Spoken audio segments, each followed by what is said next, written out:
Yo, what up guys, it's Bombgardener here, and welcome to just all the freaking new subscribers that we've gotten in the past like 48 hours. G-Bear, bro, Rudy, love you guys. Thank you guys so much for that shout out. It really does mean a lot to me, and it really has helped out the channel. The freaking subscribers have went like crazy in the past 48 hours, and like, man, I really appreciate it. So thank you so much. I wanted to get that little shout out of the way, and for the ones that are curious, the 500 sub giveaway is still happening. We're just trying to get what the gift is going to be. I've pretty much decided that it's probably going to be like a $50 Amazon gift card. I've had some unfortunate circumstances happen in the past few days with the crash, so it's kind of delayed a little bit. I've got to get my financial status back established and, you know, get the bike and whatnot, everything fixed up, medical bills, all that good, great, fun stuff that nobody cares about. But the giveaway is still going on. It's still going to happen, and I will make sure to let you guys know and continue to update you with that. If you guys are new to the channel and you guys aren't subscribed, make sure you do subscribe to the channel. Usually have some pretty sick bike content, but where I am injured and the collarbone's broke, it's going to be a little bit more chilled out, you know, not riding content until I can ride. I do have some things up my sleeve though. I've got some people that are recording moto vlogs for me, and they're just going to be like quote unquote special guests for the channel so that I can still push out some moto vlog content for you guys.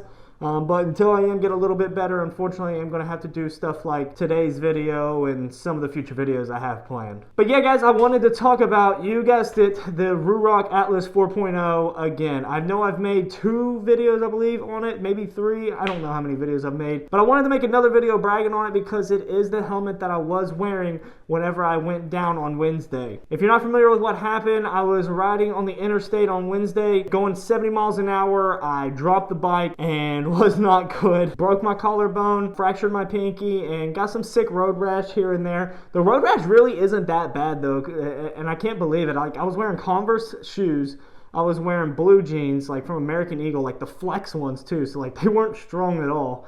I had an undershirt on, a short sleeve t-shirt, and a hoodie on, and like this is probably the worst of the road rash on my elbows. And then my knees, they're pretty banged up, but I mean, it could have been like 100 times worse. And not even with just like the road rash, like just the injuries that I sustained in general, like they could have been like, I probably should have died. Like I really don't know how I didn't, but yeah, I got incredibly lucky. I've thought about getting a lottery ticket, but I just hope that the luck spreads to the YouTube and we continue to grow. So anyways, I wanted to talk about the Ruroc Atlas 4.0 and how well it did in the crash. So guys, here's the helmet of topic. If you see here on this side of the visor, I've got a scratch there, and then if you see on the opposite back end where the spoiler is, I've got a little bit of an impact and scratch there. But other than that, like, there's nothing wrong with this helmet. The top part has, I don't really know how that got there. Maybe, I don't know, maybe a quick hit on the head, or I don't know, but it's not like an impact, it looks like it. I guarantee I know how that got there. Whenever I took my helmet off, I just tossed it on the ground because I was going in and out of consciousness. So it's so funny how like bad this visor fogs up whenever I record a video. I need to put my pin lock in the one I record in. Up front here, you can also see right where the little thumb notch is to take your visor up. I've got a good scratch there. This big gray part here on the chin, that's not a scratch. That's actually where the chin mount mounted. So that's the 3M tape for the chin mount. The fin lock, I believe is what it's called, the magnetic mounting system to hold it on your chin, it held up. It did not come off during the crash. It did not come off until I took it off. So if any of you guys were a little bit wary about the magnetic chin lock, I can tell you that I have tested it in a 70-mile-per-hour crash and it did not come off, and I trust in it. So yeah, I wouldn't worry about it too much. The visor held up great. No fractures in the visor, no breaks. It's a strong visor. I trust that, you know, if I do unfortunately have another crash, fingers crossed that I don't, or right now I guess collarbones crossed, clavicle crossed. You guys should see my x-ray. I'll post a picture of it right now. It's like, oh man, it's all crossed up. But good news, I don't need to have surgery. They said that somehow it will heal on its own. I don't know how, judging from that picture. They didn't even place the bone. Like, he just like, nah man, you're good. He's like, this is the best motorcycle crash I've ever seen at high speeds. The cleanest break I've seen at least. And you're not gonna need any surgery. Usually we have to, but you don't need it. And I was like, whoa, let's go. Because if you don't know, surgery makes it to where I would have to heal up longer. It would take a lot longer to heal. They said another reason that they would recommend surgery is if I was in like an extreme amount of pain, and it's really not painful unless if like I'm up and moving around. But whenever I'm chilled out making a video or laying down in bed watching movies, like it doesn't have any pain. But back to the helmet. Fingers crossed that if I were to have another crash, I would the visor would not shatter and go into my eyes. The back held up, like I said, really good. What's funny is the 4.0 I have on like on my head right now. My girlfriend dropped this from like 1 foot off the ground, and the back spoiler like completely exploded. Like it totally wasn't her fault. Like she was just standing there and it just slipped out of her hand and she dropped it, but it completely shattered the spoiler. And I guess it's because it just like landed right on that like specific spot and just made the spoiler just explode.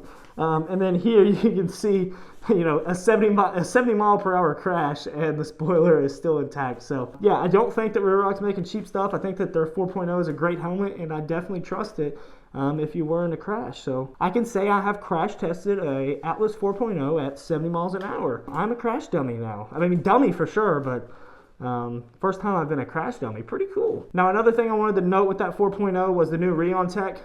This is the headliner. If you see these like blue strips with little dots in it, it's our new technology, and basically you could kind of compare it to MIPS if you're familiar with that, and it's going to help with concussions. I walked out of this with 0 concussion. Nothing was wrong with my brain, and I do contribute a lot of that to this technology. And you know, who knows, maybe if it wasn't there I would still have the same results, but I know that this tech was in the helmet, and I know that it could be a big reason why I didn't get a concussion. So shout out to him for that. That part of the crash really freaking sucked because they had to like CAT scan or CT.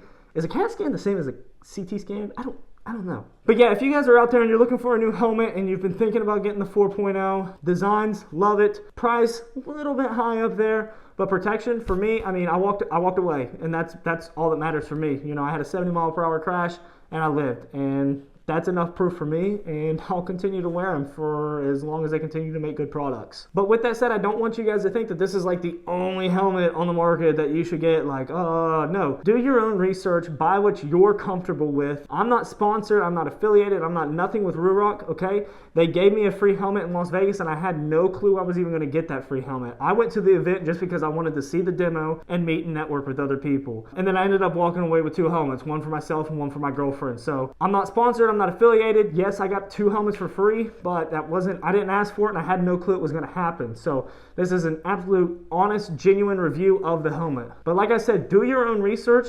Find a helmet that's comfortable for you. Not all helmets are built the same. Get what you're comfortable with, what you can afford, and what you like. And just make sure that it's a good helmet. Do the research to make sure that it is going to protect you in a crash. Guys, I just want to take another quick second to thank you guys sincerely for all the love you guys have been showing me lately. If you're not following me on Instagram, make sure you follow me on the Instagram. I'll put a little tag down below. But you know, all the outpour of love and support on Instagram, TikTok, YouTube, it's seriously been like it's been a dream come true, I guess you could say. And I genuinely do appreciate it, and it's made this whole experience a lot better. But if you guys enjoyed the video, make sure you show that by giving it a like. Drop a comment if you have any questions or concerns down below, and make sure you subscribe to make a young child's dream come true. Okay? All right. Guys, I appreciate y'all watching. Peace out.